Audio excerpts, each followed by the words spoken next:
जाके पैर न फटे पिवाई ते क्या जाने पीर पराई। शालिनी की कहानी। जाके पैर न फटे पिवाई ब्लॉग में क्या छपी सहमति तथा असहमति प्रकट करने वालों की झड़ी सी लग गई। कल तक की सामान्य सी स्त्री आज चर्चा का केंद्र बिंदु बन गई। उसने कभी सोचा भी नहीं था कि एक कहानी उसे इतने सवालों के घेरों में लाकर खड़ा कर देगी।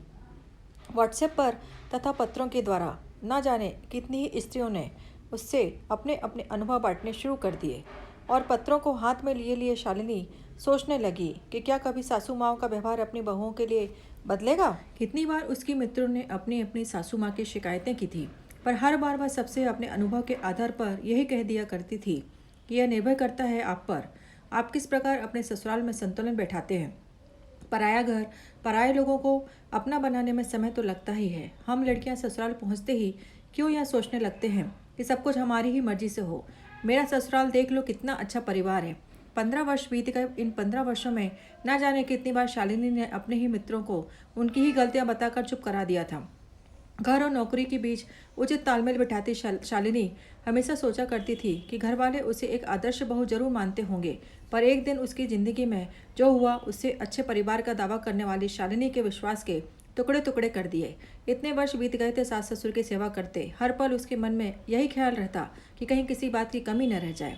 उसकी माँ ने विदाई के समय सीख दी थी, पढ़ी लिखी लड़कियों की यह जिम्मेदारी होती है कि ससुराल व घर में संतुलन बनाकर रखें। यदि माँ ससुराल में लोग मायके की बुराई करें तो भी, हाँ तो भी, क्योंकि बुराई करने से कोई छोटा या बड़ा नहीं होता।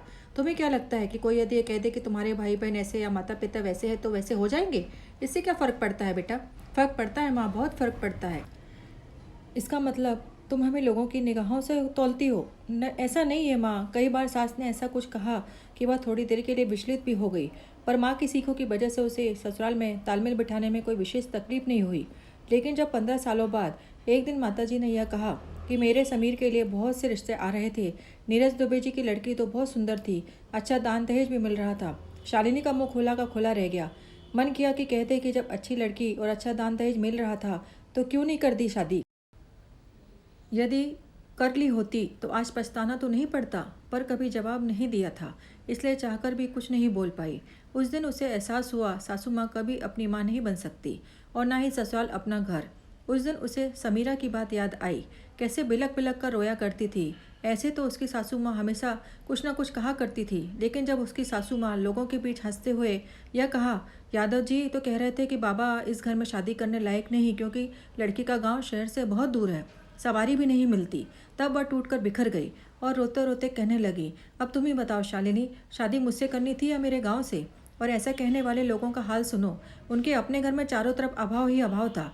जब शालिनी ने समझाने की कोशिश की तो समीरा ने कह दिया, शालिनी इतना आसान नहीं है ऐसी तीर जैसी चुभने वाली बातों को सुनकर अनसुना कर देना। ऐसी बातें अंदर तक घायल कर जाती हैं। हाँ जरूर करती होंगी, पर एक कान से सुनो और दूसरे कान से निकाल देने की आदत डाल लो, जिंदगी आसान हो जाएगी। इतना आसान नहीं है शालिनी, नहीं भूलती ये बातें, कांटे की तरह चुभती हैं। भूलना पड़ेगा वरना जीवन जीना मुश्किल हो जाएगा।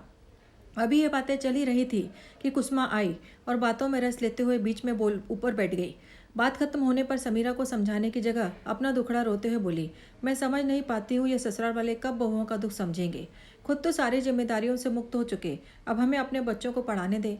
हमारे बच्चों की परीक्षा है और सासू माँ ने घर में कीर्तन रख लिया। दुख इस बात का है पापा भी उन्हें समझाने की जगह उनकी हाँ में हाँ मिलाते रहते हैं। तो तुम बात करो, तुम्हें अपनी परेशानियाँ बताओ, वे मान जाएंगे। मैं क्या बताऊँ उन्हें, नहीं समझना चाहिए, पर नहीं समझ रहे हैं तो समझाना तो पड़ेगा ना। मुझे पता है उनका जवाब क्या होगा। क्या?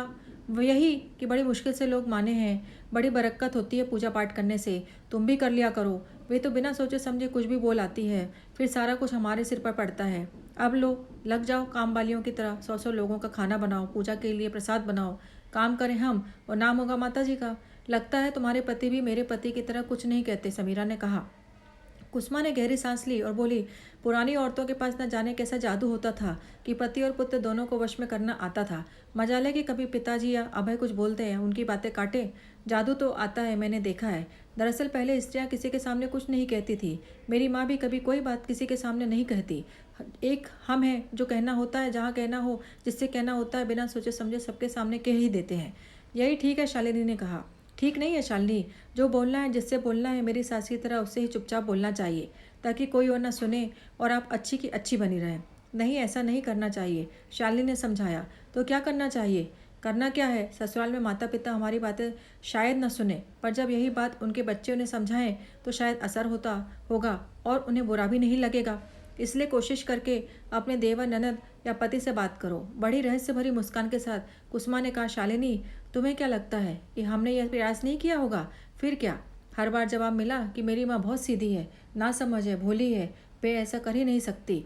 आप बड़ी किस्मत वाली हैं जो आपको ऐसा परिवार और ऐसे सास ससुर मिले हैं। उनकी बातें सुन सुनकर मैं इस नतीजे पर पहुंची हूँ कि मेरी सासू माँ कहाँ कुछ गलत करती।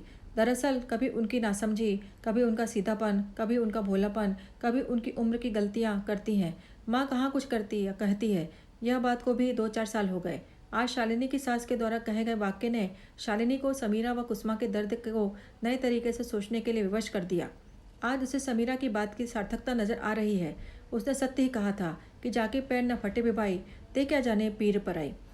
आपको यह कहानी कैसी लगी? अगर पसंद आई हो तो हमें कमेंट करके ज़रूर बताइए और ऐसे ही अच्छी अच्छी कहानियों के लिए हमारे चैनल को सब्सक्राइब करना ना भूलिए। धन्यवाद।